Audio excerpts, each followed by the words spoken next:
The universe has laws against war crimes, but they don't apply to an angry human mother. Eleanor Ellie Reeves was having one of those mornings. The kind where the coffee maker decides to commit suicide, the shower runs cold, and your teenage son leaves his homework on the kitchen counter after you've specifically reminded him 6 times to put it in his backpack. Just another Tuesday, Ellie muttered, sipping the half cup of coffee she'd managed to salvage before the machine had gurgled its last. She glanced at the homework, advanced xenobiology, and sighed. Milo was brilliant but scattered, much like his father had been. Not that Commander Jackson was in the picture anymore. After the divorce, he'd taken a long-term assignment patrolling the Outer Rim, leaving Ellie to raise their son on Nexus 7, a modest human colony on the edges of Galactic Confederation space. 10 years in military intelligence followed by 8 years of single motherhood had given Ellie a particular set of skills. She could spot a lie from 12 parsecs away, maintain her cool during planetary evacuation drills, and somehow still make it to every one of Milo's science competitions. Today, however, her skills would be tested in ways the Galactic Confederation's training manuals never covered. Ellie's comm unit buzzed. The caller ID showed Nexus 7 Colonial School. Mrs. Reeves? This is Principal Dorfman. There's been an incident with Milo's field trip to the atmospheric processing plant. Ellie's spine straightened, her military training kicking in. What kind of incident? The Krax'nor. They've taken the entire sophomore class hostage. The Krax'nor. A militant species known for raiding smaller settlements outside Confederation jurisdiction. Technically, they weren't at war with humans, technically, they weren't at war with anyone. They operated in the gray areas of interstellar law, hitting targets just small enough that the Confederation deemed military intervention not cost-effective. Has the Confederation been notified? Ellie asked, already moving to her closet where a dusty footlocker contained remnants of her former life. Yes, but they've cited Article 6b of the Non-Intervention Protocol. Since the Krax'nor haven't officially declared hostile intent against the Confederation, they're sending a diplomatic envoy. Estimated arrival time is 72 hours. Ellie nearly crushed her coffee mug. 72 hours? That's 3 days. Do they realize what those raiders can do in 3 days? I understand your frustration, Mrs. Reeves. They've assured us. Have they assured you my son will still be alive when their diplomats finish their continental breakfast and decide to show up? Because I'm not reassured, Principal Dorfman. The line went quiet. Then, I'm sorry, Eleanor. I truly am. After disconnecting, Ellie stood motionless for exactly 5 seconds, a technique she'd learned in the military to process shock before taking action. Then she popped open the footlocker. Inside lay her old tactical gear, a neural translator, and her service weapon, a GX-7 pulse pistol that was probably illegal for civilians to own. Not that she cared about legality at the moment. The Confederation had made their stance clear, her son wasn't worth an immediate response. Well, she said to no one in particular, guess I'll have to handle this myself. 90 minutes later, Ellie had borrowed a maintenance shuttle from the colony's spaceport. The vessel was small, utilitarian, and critically had a functioning cloaking system meant for navigating asteroid fields undetected. The spaceport's security officer, a former colleague named Doug, had conveniently taken his lunch break during her theft. You know they'll court-martial you for this, Doug had warned as he pretended not to see her override the docking clamps. They'll have to catch me first. Ellie had winked. And remember, if anyone asks. You threatened me with that illegal GX-7 you definitely don't have. Doug nodded. Good luck, Reeves. Bring those kids home. Now, as Ellie navigated the shuttle toward the last known coordinates of the Krax'nor vessel, she reviewed what she knew about the species.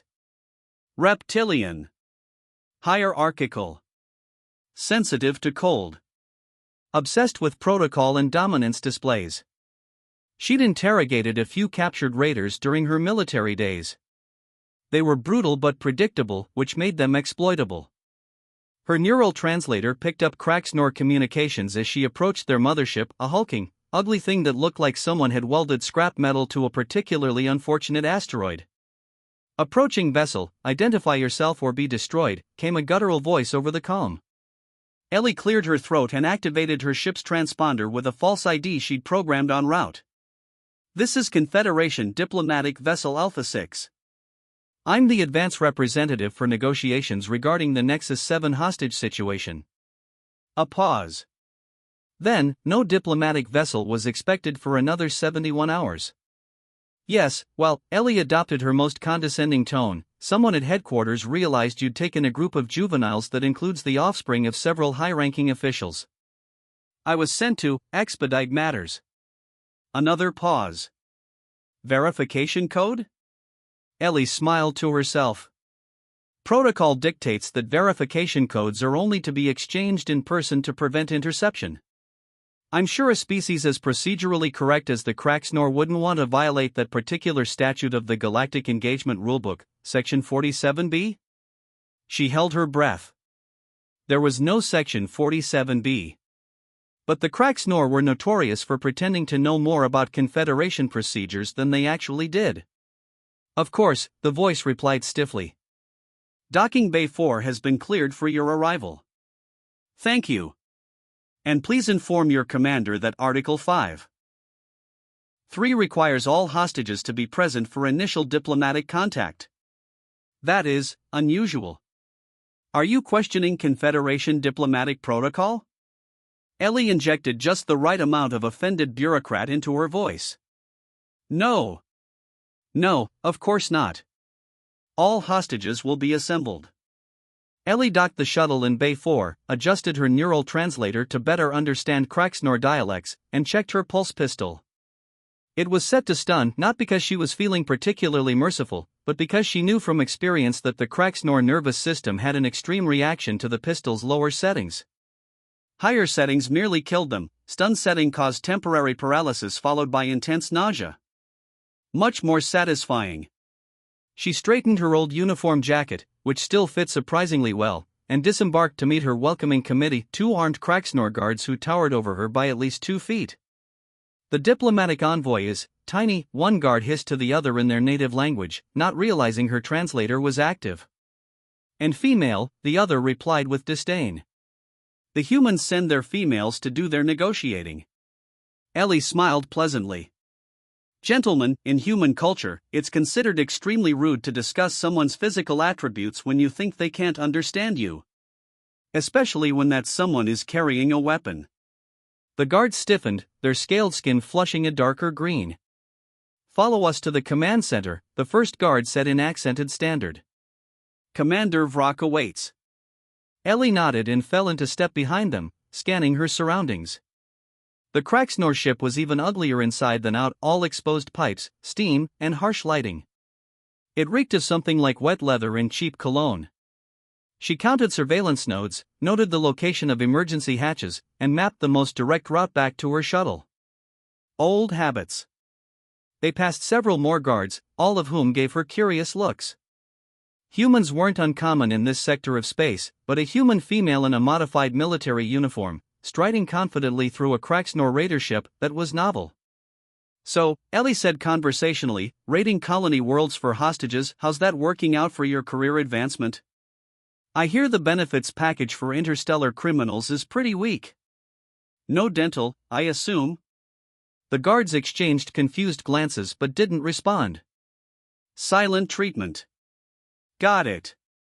My teenage son gives me that too.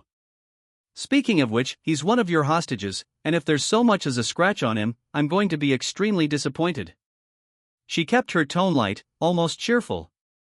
And trust me, gentlemen, you don't want to see what happens when I'm disappointed.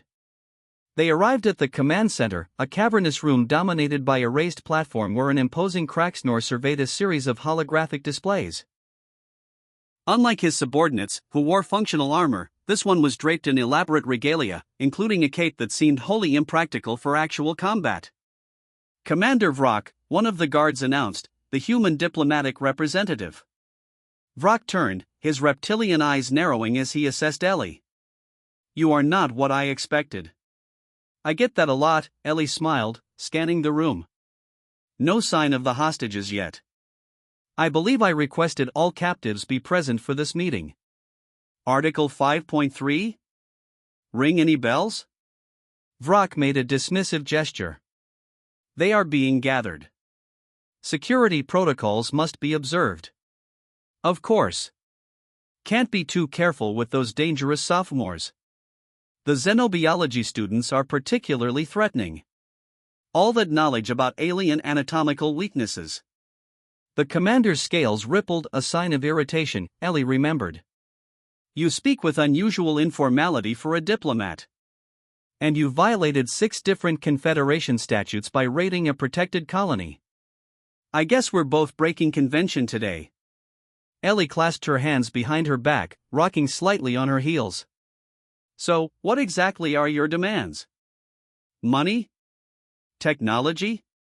A strongly worded letter from the Confederation expressing their mild disappointment? Vrak hissed. The demands are simple. The colony sits on valuable mineral deposits. The Krax'nor Imperium claims these resources by right of strategic necessity. Strategic necessity, Ellie repeated. Is that what we're calling armed robbery these days? Fascinating euphemism. A door hissed open behind her, and Ellie turned to see a group of terrified teenagers being herded into the command center. Her eyes immediately found Milo, tall for his age, with her dark hair and his father's solemn expression. Relief flooded through her when she saw he was unharmed, though clearly frightened. Mom? Milo's eyes widened in disbelief. What are you doing here? Commander Vrak's head snapped toward Ellie. Mom? You are not a Confederation diplomat. Ellie shrugged. Would you have let me dock if I'd announced myself as one extremely pissed off mother? Probably not. Vrak's hand moved to his weapon, but Ellie was faster. Her pulse pistol was out and aimed at his chest before he could draw. Here's what's going to happen, she said, her voice dropping to a dangerous calm that made several of the Krax'nor step back. You're going to release all these children. You're going to return to your territory. And you're going to forget Nexus 7 exists. Or what, human? Vrak sneered. You are one against many, and what you're doing constitutes an interstellar incident. The Confederation will disavow you. Oh, I'm counting on it. Ellie's smile was razor-sharp. See, that's the beauty of my position. I'm not bound by Confederation rules of engagement. I'm not representing Earth or any official human government. I'm just a mom who's missing taco night because some scaly idiot decided to kidnap her son. Vrak looked genuinely confused. Taco night? It's a human tradition, Ellie explained with exaggerated patience. Every Tuesday, I make tacos. Milo sets the table.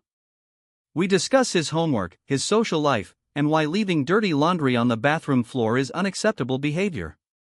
It's important family bonding time. She took a step closer to Vrak, her pistol unwavering.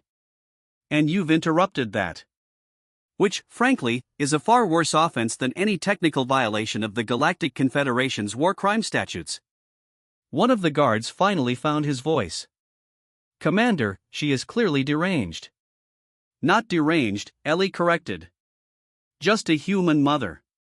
There's a subtle difference that your species hasn't had the misfortune of learning yet. She glanced at her son. Milo, honey, did you finish the xenobiology homework I found on the counter this morning? Milo stared at her, mouth agape. Mom, seriously? There are like 20 guns pointed at us right now. I'll take that as a no. Ellie sighed. We'll discuss your study habits later. Right now, I need you to get your classmates ready to move. She turned back to Vrak. As I was saying, Commander, you have exactly 30 seconds to order your troops to stand down, or I'll be forced to demonstrate why the Confederation classifies human mothers as weapons of mass destruction. This is absurd, Vrak growled. Guards, seize her. Wrong answer. Ellie fired her pulse pistol, hitting the commander squarely in the chest. He collapsed instantly, his body convulsing slightly before he curled into a fetal position, making strangled noises. The room froze in shock. He's not dead, Ellie announced cheerfully. Just experiencing what humans call the worst hangover of his life, combined with a mild case of wishing he were dead. Anyone else want to try their luck? The guards looked at their fallen commander, then at each other, then at the small human woman who had just incapacitated their leader with a single shot. One by one, they lowered their weapons. Smart choice. Ellie nodded approvingly. Milo, get everyone moving toward docking bay 4. There's a shuttle waiting. The teenagers, suddenly energized by the prospect of escape, began hurrying toward the door under Milo's direction. Mom, the shuttle's too small for all of us, Milo pointed out as he passed her. That's why we're taking their transport vessel, Ellie replied, gesturing to a sleek craft visible through the command center viewport. It's bigger, and honestly, I think they owe us the upgrade after all this trouble. As the last student filed out, Ellie addressed the remaining Krax'nor.